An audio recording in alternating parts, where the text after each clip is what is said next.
아이고, 우리 강프로 식사는 잡섰어? 너 사탄 들렸어? 넷플릭스 드라마 수리남입니다. 1화 우거진 밀림의 숲속. 수리남 국경지대를 질주하는 트럭의 뒷자리에 탑승한 강인구는 야구공을 보며 자신이 수리남까지 오게 된 과거를 회상하기 시작합니다. 인구가 태어난 1968년 경기도 양주군 동두천읍. 인구의 아버지는 베트남 전쟁에 참전했다가 절름발이가 되어 집에 돌아오고요. 인구의 집안은 생활고에 시달리죠. 중학생으로 성장한 인구는 학비와 먹을 것이 나온다는 이유로 유도를 시작하는데요. 14살 때 어머니가 야쿠르트를 배달하다가 쓰러져 돌아가시고 맙니다. 인구를 포함한 가족들이 모두 오열하던 때 아버지는 눈물 한 방울 흘리지 않은 채 홍어를 안주로 조용히 소주잔만 기울일 뿐이었고, 인구는 아버지의 행동을 이해하지 못하죠. 이후 인구의 아버지는 6년간 매일 20시간씩 레미콘을 몰며 일하다 과로로 인한 졸음운전으로 교통사고를 내 세상을 떠나는데요. 남은 두 동생을 책임져야 하는 가장이 된 인구는 그제야 아버지가 왜 장례식장에서 울지 못했는지를 깨닫게 되죠. 남겨진 빚과 삶의 무게가 흘릴 눈물보다 더 무거웠기 때문이죠. 그래서 엄마의 장례식 때 오열하던 인구는 아버지의 장례식 때는 아버지가 그랬던 것처럼 눈물 한 방울 흘리지 못하죠. 생계를 위해 뭐든지 해야만 했던 인구는 낮엔 수유산 정상까지 짐을 날라 막걸리를 파는 지게꾼부터 시작해 밤에는 단란주점 종업원으로 사회의 단맛 쓴맛을 배우면서 든든히 먹고 살아갑니다. 하지만 바깥일 때문에 집안에 신경 쓰지 못하자 청소도 못해서 집안은 완전히 개판이 되죠. 자기 대신 집안을 책임져줄 아내의 필요성을 느낀 인구는 그동안 자기를 좋아한다고 말한 모든 여자들에게 연락을 돌려서 결혼해달라고 프로포즈하는데요. 모든 여자가 퇴짜를 놓지만 단 한 명 박혜진만이 흔쾌히 집에 들어와 인구와 결혼해줍니다. 이후 동생들이 고등학교를 졸업해 숨통이 트였지만 이제 자식도 2명 생기면서 가족들을 건사하기 위한 인구의 걱정은 더욱 늘어났죠. 자동차 정비 기술을 익힌 인구는 미군 부대 앞에 카센터를 열었고요. 같이 유도를 했던 선배의 도움으로 미군 부대에 식자재를 납품하는 업무도 겸했어요. 이 과정에서 어깨 너머로 영어를 익혀 한국식 발음이지만 능숙한 영어를 구사하게 됐고요. 일하던 단란주점에서 실장으로 승격됐다가 돈을 더 모아서 인수하고 사장이 됐죠. 덕분에 대출이 절반이고 전세이긴 하지만 아파트에 입주하고 자식들은 각각 공부를 잘하고 몸을 잘 써서 걱정거리가 줄어들었죠. 하지만 일에 치이며 사는 인구는 부모님처럼 자기도 언제 과로사할지 모른다는 생각을 하게 되고요. 자식들은 절대로 자기처럼 고생하며 살면 안 된다는 생각에 더 큰 부자가 될 수 있는 변화를 모색하죠. 그러던 어느 날 친구인 박응수가 나타나 남미에 있는 나라 수리남에 가서 홍어를 잡아 한국에 수출하자며 제안하는데요. 한국에서는 수요가 공급을 넘어서 가격이 비싼 홍어지만 바다에 홍어가 넘치는 수리남에선 아무도 홍어를 먹지 않기 때문에 버려지는 홍어들을 헐값에 챙길 수 있으니 이를 한국에 수출하면 어마어마한 마진을 얻을 수 있다는 것이죠. 마침 이때 단란주점에서 술에 취해 깽판을 부리던 경찰 공무원을 홧김에 유도 기술로 제압하면서 주점이 망해버렸고요. 이에 현타를 느낀 인구는 결국 주점을 매각한 뒤 기회의 땅이 될 수리남으로 떠나게 됩니다. 인구와 응수는 홍어들이 가득 보관되어 있는 한 냉동창고에 도착하는데요. 그게 냉동시켜놔도 생선 냄새 장난 아니네. 야, 이게 생선 냄새냐? 돈 냄새지?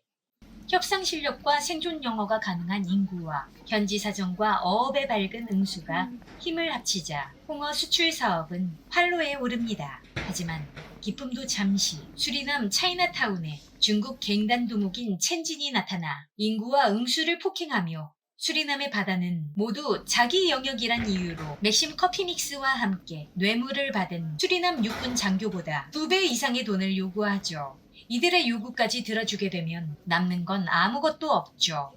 인구와 응수는 첸진 패거리한테 실컷 두들겨 맞고요. 꼼짝없이 뇌물을 바쳐야 하는 신세가 되고 말았죠. 보호해주겠다던 수리남 육군마저 바다는 자기 관할이 아니라면서 나몰라라 하죠. 마땅한 해결책 없이 손가락만 빨던 인구는 이런 사정을 모르는 혜진으로부터 교회 다녀온 걸 인증하라는 메시지를 받는데요. 교회에 다니겠다는 조건으로 수리남행을 허락받았던 거죠. 그래서 두 사람은 주말에 교회 예배에 들러 대충 인증용으로 인구가 기도하는 사진만 찍고 나가려고 하는데요. 설교 중이던 전요환 목사가 그 둘을 발견하고 예배를 위해 이 먼 곳까지 와줬다며 다짜고짜 둘을 단상으로 불러냅니다. 얼떨떨하게 단상에 오른 두 사람은 대충 자기소개를 하고 요한도 이들을 박수로 맞이해주며 예배를 끝내죠. 예배 후 두 사람은 요한의 목사실에 들르는데요. 첸진 패거리에 맞아 엉망이 된 둘의 얼굴을 본 요한은 이들에게 사정을 묻는데요. 응수가 모든 사정을 요한에게 설명하고 요한은 어째서인지 첸진을 잘 아는 뉘앙스를 풍기며 사탄 같은 인간이라고 질책하죠. 요한은 우리가 만난 게 주님의 뜻이라며 자신의 측근이자 전도사인 변기태와 이상준을 비롯한 교회 사람들을 데리고 두 사람과 함께 차이나타운에 찾아가죠. 인구와 응수는 이게 무슨 상황인가 싶었지만 요한을 따라 차이나타운에 발을 들입니다. 이들은 첸진이 운영하는 식당에 도착하는데요. 첸진이 남의 사업장에서 뭐하는 짓이냐며 모습을 드러내고요. 첸진 역시 요한을 잘 안다는 듯 이젠 목사까지 끌어들이냐며 인구를 살벌하게 노려보는데요. 수리남의 홍어는 하나님의 것이다. 여기 강인구 형제는 이 땅의 홍어를 잡으라는 하나님의 명령을 받은 자이니 이를 거스르고 핍박한다면 주께서 아말렉 백성을 칼로 찔러 무찌르신 것처럼 너 또한 심판받을 것이다. 하나님의 뜻이라고 이 개새끼야. 라며 방금까지 보였던 선한 모습은 온데간데 없이 갑자기 목사답지 않은 살벌한 언행으로 첸진을 압박하죠. 첸진, 오늘은 하나님도 푹 쉬시는 안식일이야. 그러니까 평화롭게 해결하고 우리도 좀 쉬자. 겨우 생선 때문에 하나님이 계속 등장하시고 안식일에 쉬지도 못하셔? 첸지는 성질을 억누르고 오늘은 목사님 체면을 살려드리겠다며 자리에서 물러나고요. 인구와 응수는 요한의 도움으로 홍어 사업을 마음껏 벌일 수 있게 되죠. 그런데 일개 목사가 어떻게 한 갱단 전체를 휘두를 수 있는가 하는 의문이 생기는데요. 알고 보니 요한은 수리남 대통령과도 친분이 있을 정도로 수리남 사회 전체에 강력한 영향력을 행사하던 사람인 거예요. 그렇게 사업이 잘 되어가던 어느 밤 한국으로 수출한 홍어를 실은 배가 추가 선적을 위해 네덜란드령 아루바에 들렀다가 화물 검사를 받는데요. 이때 홍어에서 콕이 나왔다는 선장의 전화가 걸려오죠. 영문을 알 수 없는 인구는 응수를 관할 관리소로 보내 무슨 사정인지 알아보라 시키고 요한에게 전화를 걸어 도움을 요청하는데요. 관리소로 간 응수는 연락 한 통 안 하고 요한에게서도 별다른 소식이 없죠. 그 순간 바깥에 수리남 경찰이 들이닥치고 무언가 잘못됐음을 직감한 인구는 경찰 몇 명을 제압한 뒤 도주하는데요. 그러나 뒤쫓던 경찰들이 총까지 꺼내 발포하는 바람에 결국 인구는 경찰들에게 둘러싸이고 체념하듯 두 손을 들어올리며 1화가 끝납니다. 2화 인구는 두 팔이 공중에 매달린 채 구치소에서 구속되고요.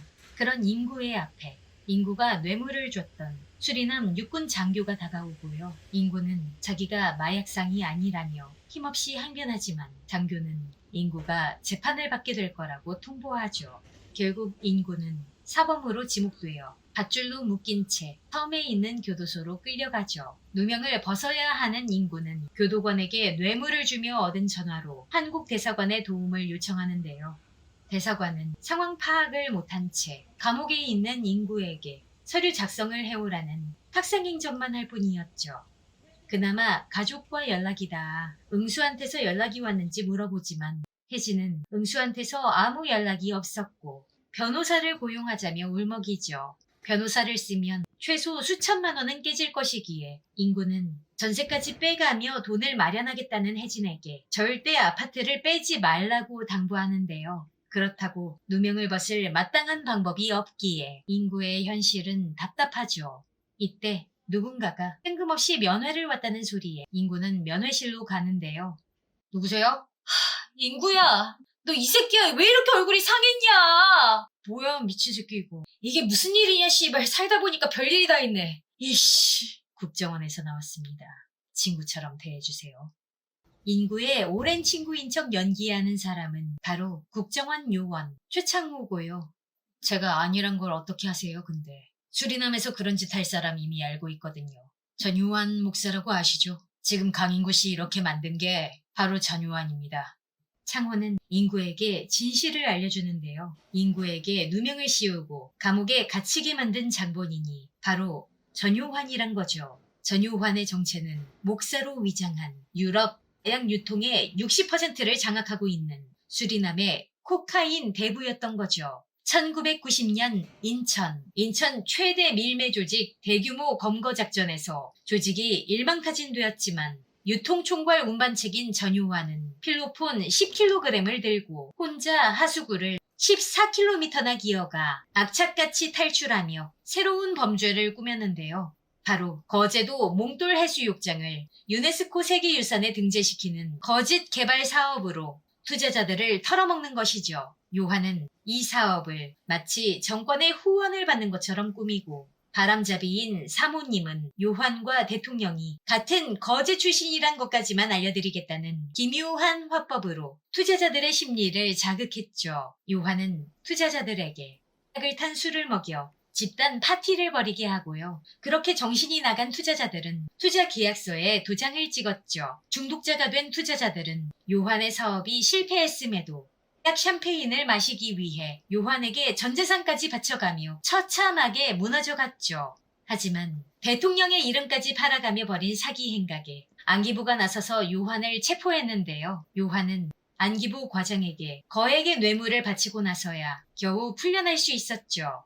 같은 수법은 위험하다고 여긴 요한은 교회로 눈을 돌렸고요. 사이비 교주 노릇을 하면서 신자들에게 마약을 먹여 체뇌와 중독으로 올가매고 본인은 뒤에서 열심히 헌금을 챙기죠. 이를 알게 된 안기부 과장이 찾아와 폭로하겠다면서 또 뇌물을 요구했고요. 몇 번이나 뇌물을 바치다가 열받은 요한은 안기부 과장을 넥타이로 보내버리죠. 더 이상 한국에 있을 수 없게 된 요한이 찾아낸 새로운 장소는 우연히 신문지에서 발견한 수리남이었죠. 전요한은 빠르게 세력을 확장해서 첸진의 영향력을 추월하고 수리남 뒷세계를 장악했죠. 인구의 홍어에서 코카인이 나왔던 일은 요한이 유럽 루트를 넘어 한국으로 직접 약을 수출해보려던 시도에서 비롯된 것이었어요. 애초에 인구와 응수의 사업을 도와준 것도 한국으로 코카인을 수출할 루트를 개척하기 위해서였던 거죠. 1화 마지막에 인구의 도움 요청을 받고 실망했던 것도 코카인 수출 시도가 실패했다는 걸 듣고 실망한 것이었죠. 그때 요한은 어딘가로 전화를 걸었는데 자신과 결탁한 경찰에 신고해 인구를 감옥으로 보내고 꼬리를 자른 것이었죠.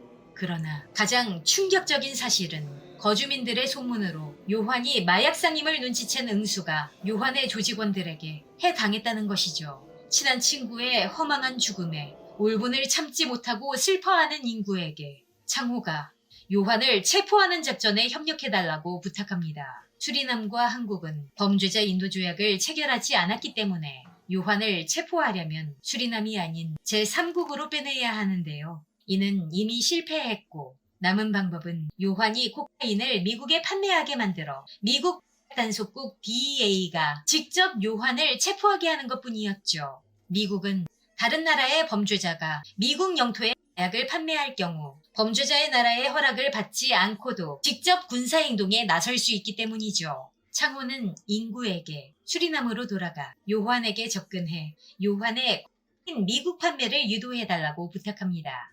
창호는 수리남의 정체를 밝힐 수 없는 국정원 요원이 이미 잠입해 있으니 그가 인구의 안전을 지켜줄 거라고 안심시키죠. 인구는 그 작전에 동참하는 조건으로 자신이 날린 홍어사업 자금 5억 원을 국정원에서 대줄 것을 요구하는데요. 창호는 잠시 고민하다가 그 조건을 받아들이고 인구 역시 작전에 참여하기로 하죠. 가장 먼저 할 일은 인구가 상으로 환골탈태한 것처럼 보이게 하는 건데요. 창호가 미끼용으로 들여보낸 마약을 교도소 내에 유통하면서 약상 행세를 하고 같은 교도소에 수감된 요한의 보디가드 갈라스에게 마약상이 된 것처럼 눈도장을 찍는 것이죠. 인구는 금세 능숙한 마약상이 되어 자신의 패거리까지 만들죠. 덕분에 작전대로 갈라스의 눈에 띄는 데에 성공하죠. 이후 출소한 인구는 가족에게 전화해 안부를 전하는데요. 혜진에게 다시 수리남으로 가봐야 할 것 같다는 소식을 전하죠. 그리고 국정원 팀과 만나 본격적인 작전을 시작하는데요. 5억을 요구해 국정원으로부터 선금을 받았는데 자신의 실책으로 친구를 잃었다는 죄책감에 선금의 일부를 응수의 가족에게 보내고 있었죠. 인구는 국정원 팀과 작전을 수립하며 첸진과 요환을 차례대로 공략하기로 하는데요. 먼저 첸진을 만난 인구는 첸진이 확보한 물건을 확인해 보는데 가방 하나도 채우지 못하는 덩어리 2개가 전부로 자신이 요구한 1톤은커녕 턱없이 부족한 양이었죠. 설명은 제대로 하지 않으면서 사업권을 놓치기 싫어 반쯤 협박으로 사업을 진행시키려는 첸진 때문에 사업이 성사되기 어려워진 그때 냄새를 맡은 요환의 부하들과 요환의 고문 변호사인 데이빗 박이 첸진의 식당에 들이닥치죠. 요환의 부하들은 중국 갱들을 보고 필폰이나 팔라고 놔뒀더니 코인의 눈독을 들이며 요환의 이권을 넘본다고 분노하며 쳐들어왔는데요. 첸진 일당은 기태를 보며 배신자라고 욕하고 서로 살벌한 분위기를 풍기며 전쟁이 일어나기 직전인 일촉즉발의 상황이 펼쳐지죠. 하지만 전쟁을 하려던 건 아닌 데이빗은 인구에게 요한이 찾는다며 같이 갈 것을 종용하는데요. 분노한 첸진은 인구에게 누구와 사업할 것인지 선택하라고 말하고 인구는 요한의 이야기를 먼저 듣고 오겠다며 첸진을 달래죠. 첸진은 사업 우선권이 자신에게 있다는 걸 알아두라며 인구를 보내주지만 불편한 심기를 보이죠. 그렇게 인구는 철천지 원수이자 사이비 종교와 마약의 본산인 요한의 대저택으로 들어서고요. 오랜만에 재회한 요한은 예전에 사람 좋은 목사 코스프레를 하고 인구를 기쁘게 맞이하는데요. 형제님, 아멘이 무슨 뜻인지 아십니까? 고대 히브리어에서 나온 말인데 진실도 그렇게 되기를 바란다는 뜻입니다. 내가 형제님을 꼭 다시 한번 뵙고 싶다고 간절히 기도를 드렸더니 하나님이 이에 응해주신 겁니다. 아멘. 아멘. 아멘. 그게 형제님이 여기 오신 이유입니다. 강인구 형제님, 한 가지만 물어보겠습니다. 만약 진실을 말하지 않는다면 하나님의 천벌이 형제님을 죽음의 늪으로 이끌 겁니다. 뭔데요? 수리나면 왜 돌아오셨습니까? 왜긴 왜요? 돈 벌러 왔지. 한 번만 더 물어보겠습니다. 진짜 이유를 얘기해 주세요. 글쎄, 여긴 왜 들어왔냐고 이 개새끼야. 요한과 요한의 신도들에게 둘러싸인 인구가 서로 대치하는 모습을 보여주며 2화는 끝납니다. 3화 인구는 수리남의 코카인을 한국에 판매하려고 수리남에 돌아왔다고 답하는데요. 자신에게는 한국으로 코카인을 들일 수 있는 확실한 유통 루트가 있으며 첸진과 함께 이 사업을 진행할 것이라고 요한을 떠보죠. 그러자 요한은 수리남에서 코카인을 다룰 수 있는 사람은 자신밖에 없으며 자기랑 거래를 하는 게 첸진과 거래하는 것보다 더 많은 마진을 남길 것이라며 코카인 2톤 한국 수출 거래를 제안합니다. 인구는 미리 입을 맞춰놓은 창호에게 전화를 걸어 그를 구상만이라는 가명의 무역업자로 요한에게 소개하고 그에게 전화를 거는데요. 아이고 우리 강프로 식사는 잡섰어?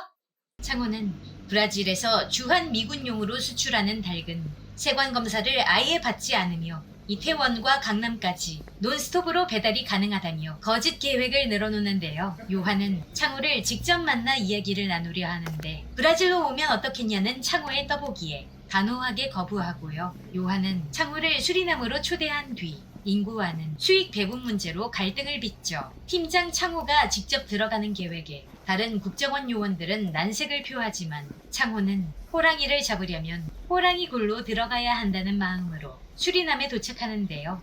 데이빗이 공항에서 창호를 맞죠. 여권 주시면 이국 수속 도와드리겠습니다. It's super fast track.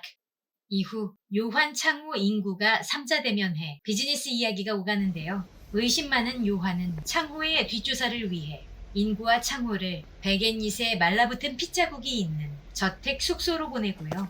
기태에게 도청을 붙여 둘을 감시하죠.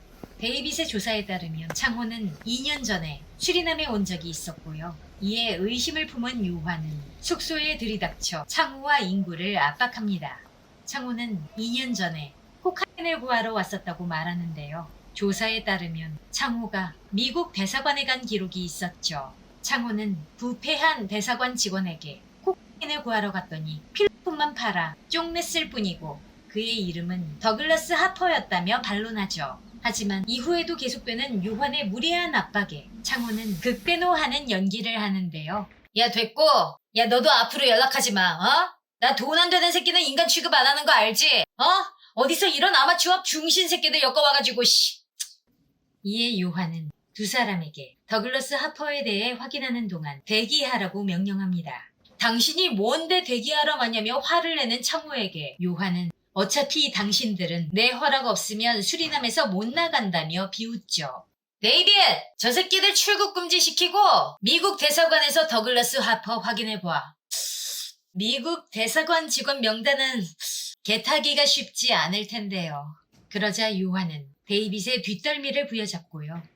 돈을 뿌리든 탱크를 몰고 가서 털어오든 오늘 중으로 무조건 알아내라고. 어이 데이빗, 좋게 말한다고 부탁 아니야? Yes, sir. 사실 대사관 기록으로 의심받은 건 신중한 요한의 의심을 풀기 위해 창호가 일부러 준비한 건데요. 실제로 2년 전 미국 대사관에 더글라스 하퍼란 직원이 있었고 밀수에 연루되는 등 행실이 좋지 않았죠. 티끌 하나 없이 문제가 없는 건 오히려 계속 의심을 살 수 있기에 일부러 초기에 크게 의심받았다가 무고한 것으로 밝혀져서 구상만에 대한 요한의 의심을 풀고자 이런 일을 꾸민 것이죠. 데이빗의 조사가 오래 걸리자 요한은 기태를 시켜 창호와 인구를 처리하려 하는데요. 이때 데이빗이 더글라스 하퍼의 정보를 확인해 인구와 창호는 겨우 목숨을 건지죠. 의심을 푼 요한은 인구와 창호를 불러 호화로운 파티와 식사를 대접하고 정해진 날까지 2톤을 브라질 국경으로 보내겠다고 약속하죠. 그렇게 브라질 국경 수출 작전이 본격적으로 시작되는데요. 요한의 계획은 코카인을 브라질 국경에서 창호에게 무사히 전달해 한국으로 수출하는 것이지만 창호와 인구의 계획은 코카인 2톤을 브라질 군인들에게 압수당하는 것이죠. 인부들의 트럭에 몸을 싣는 인구에게 요한은 자신은 못 가니 대신 주는 행운의 징표라며 박찬호의 사인볼을 선물로 주죠. 이후 코카인 2톤을 실은 트럭은 수리남의 숲지대를 달리는데요. 이때가 바로 1화 초반 인구가 회상을 시작하기 전의 광경이죠. 이때 과거 회상이 끝나고 현 시점으로 돌아온 거죠. 창호는 자신의 부하로 위장한 국정원 요원들에게 지급한 총기는 소품이라고 생각하라며 코카인을 유혈 사태 없이 압수당한다는 계획하에 브라질 국경수비대에 미리 연락을 취하죠. 드디어 거래가 이루어지는데요. 거래가 채 끝나기도 전에 인구와 창호의 계획대로 브라질 국경수비대가 들이닥치며 참화가 끝납니다. 4화 브라질 국경수비대장은 왜 이 국경지대에서 만남을 갖냐며 추궁하고요. 데이빗은 광부들이 생필품을 사고 팔러 왔을 뿐이라며 둘러대지만 압수된 돈이 워낙 거액인지라 당연히 믿지 않죠. 생필품이라는 캔을 총으로 쏘니 하얀 가루가 나오는데요. 창호와 데이빗은 흰 가루가 같으면 가져가라며 마약과 돈을 자진 상납하고 수비대장도 적당히 넘어가 주려는 그때 요한 측의 호위 차량이 갑작스럽게 돌진해오죠. 상준이 무전기를 켜 신호를 보냈던 것이죠. 호위 차량에서 내린 보디가드들은 국경 수비대를 향해 총격을 시작하고 수비대장은 즉사, 나머지는 대응 사격을 시작하며 현장은 전장으로 변해버립니다.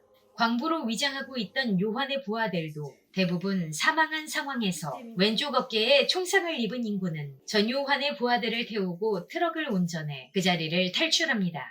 트럭에 남아있던 여분의 마약은 회수했지만 거래용 현금과 내려놨던 코카인 절반은 브라질 정부에 뺏긴 상태였죠. 이 총격전이 뉴스에 보도되고 유로폴의 요청에 의해 요한의 해외 계좌들이 전부 동결당하며 요한은 역대 최고의 위기에 처하죠. 어깨에 총상을 치료하며 인구는 창호에게 불만을 내려놓는데요. 도와준다던 국정원 요원은 어딨는가? 아마존 밀림에 미국 대사관은 또 어딨냐며 화를 내다가 의사와 기태가 방으로 들어오자 다급히 전화를 끊죠.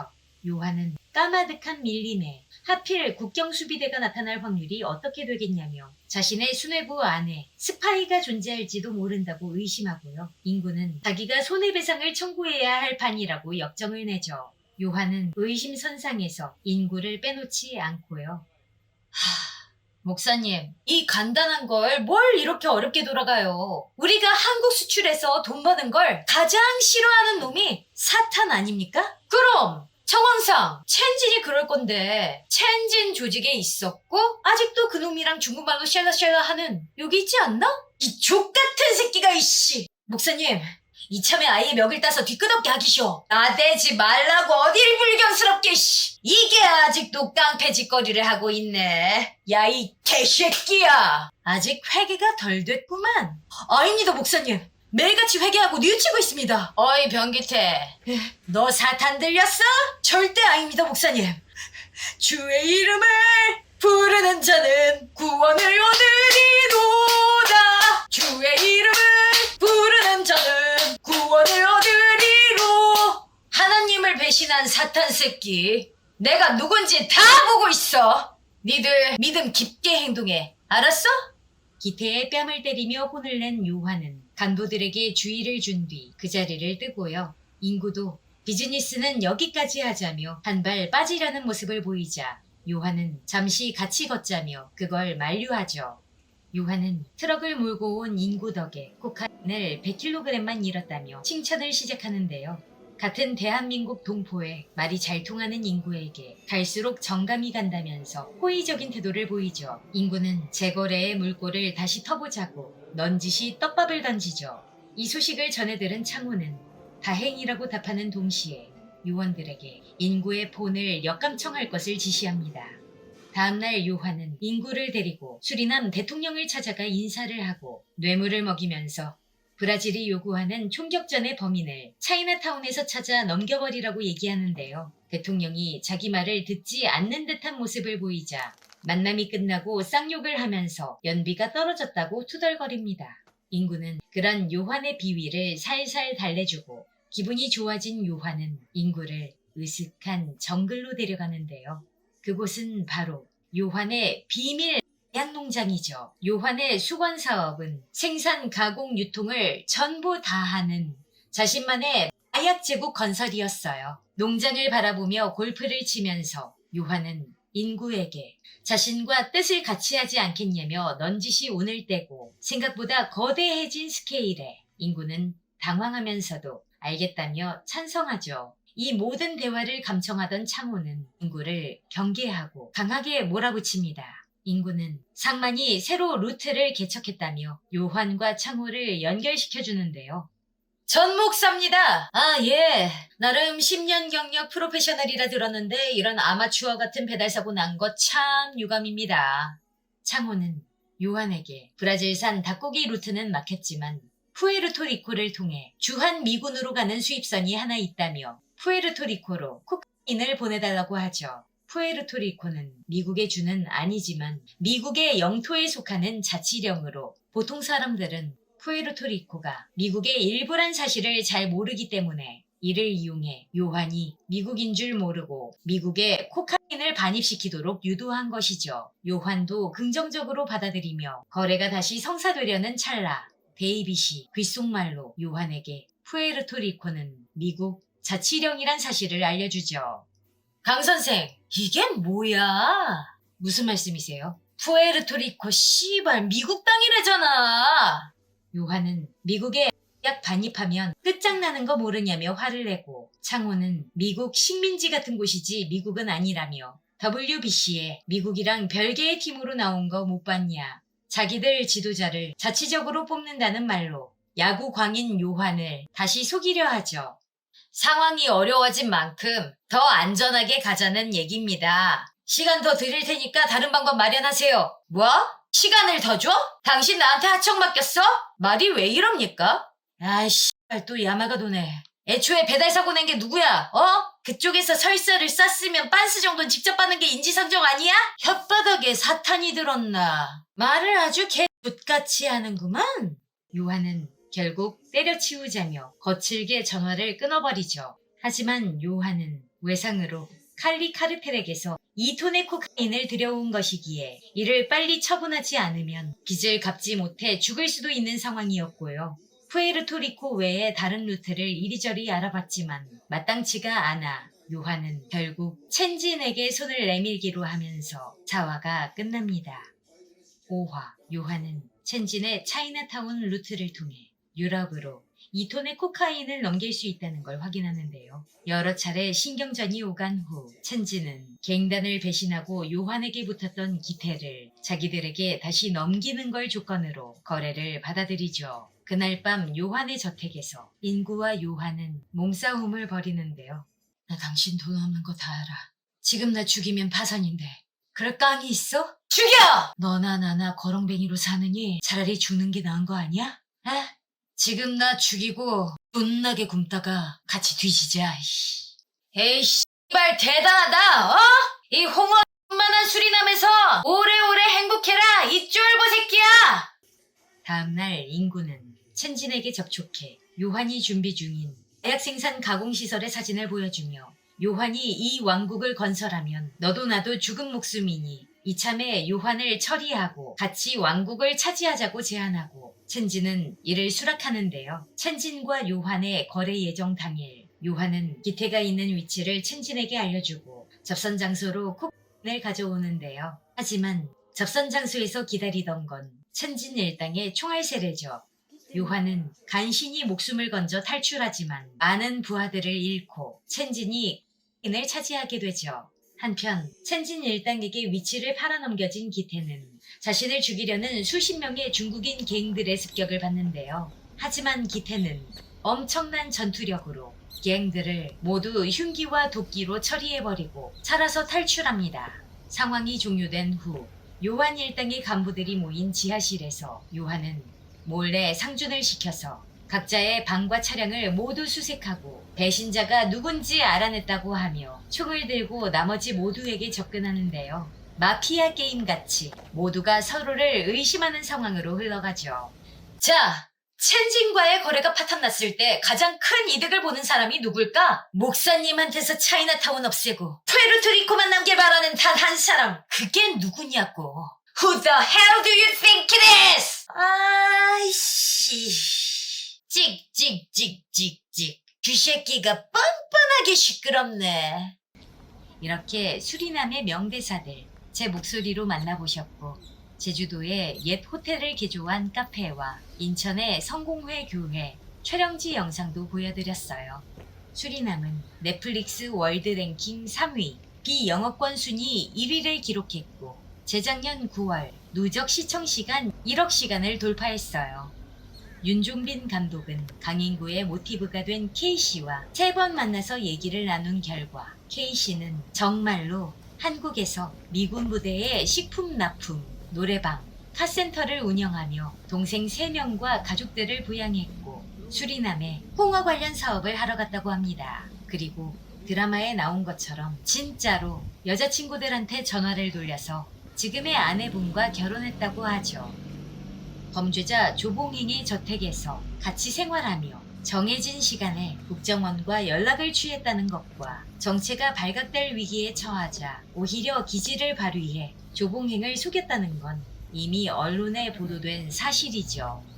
이 드라마는 윤종빈 감독의 작품답게 맛깔나는 대사와 출중한 연출, 빠른 전개와 배우들의 연기력, 엄청난 반전이 있는 이야기, 긴장감이 가득한 스릴러 장면 등으로 극찬을 받았습니다. 수리남 정부는 이 드라마 제작 단계에서부터 수리남에 대한 부정적인 묘사에 대해 외교 채널 등을 통해 유감과 항의의 뜻을 전해왔다고 하는데요. 수리남 정부의 대응과 한국 정부의 우려와는 달리 수리남에서 20년 넘게 식당을 운영하며 거주 중인 한국 교민부는 SBS 뉴스 인터뷰에서 현지인들도 수리남이 대충 어떤 내용인진 알고 있지만 대부분 심각하게 받아들이지 않고 웃고 넘어가는 경우가 더 많다고 답했죠. 수리남은 6부작 총 6시간의 러닝타임, 다른 드라마들보다 짧은 분량으로 평소 긴 드라마 정주행이 어려운 분들, 주말 중에 하루 날 잡고 좀 긴 영화 한 편 집중하면서 달리시면 진짜 좋을 것 같아요. 윤종빈 감독의 범죄와의 전쟁 같은 레트로한 범죄 느와르 장르를 좋아하는 분들께 날 잡고 수리남 정주행 강추드려요. 다음에도 흥미로운 한국 작품 이야기 오디오로 들려드리고 이야기의 분위기를 담은 영상 촬영해서 보여드릴게요. 긴 시간 시청해주신 여러분 감사드리고요. 구독과 좋아요 해주시면 아주 많이 감사드립니다. 출발 오디오 여행이었어요. 고맙습니다.